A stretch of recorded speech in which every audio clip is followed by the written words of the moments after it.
Musiche, danze e un grande mappamondo pieno di fiori, i fiori piantati dalle diverse religioni. La 19ª festa dei popoli di Padova si chiude con un messaggio di speranza rivolto alla conoscenza e al rispetto delle differenze. Sul palco in Prato della Valle sono saliti i rappresentanti dell'ebraismo, dell'Islam, del buddismo, del cattolicesimo per portare un segno del proprio credo e per piantare nel grande giardino del mondo un fiore di pace. Tra gli ospiti della giornata anche il missionario comboniano padre Alex Zanottelli, che avvolto nella sua sciarpa colorata ha parlato della necessità dell'accoglienza. Io il messaggio che lancerò è molto semplice. Primo, non c'è umanità se non al plurale, cioè o noi incominceremo ad accoglierci ricchi gli uni gli altri delle nostre diversità o non c'è futuro. Io sto portando questa sciarpa che non è la sciarpa della pace, proprio come messaggio che viene dall'Ecuador.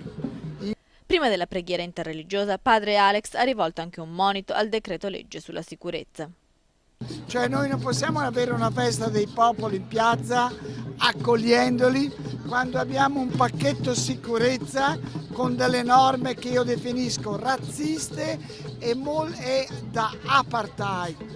Tra l'altro Famiglia Cristiana stessa ha definito il pacchetto sicurezza la cattiveria trasformata in legge.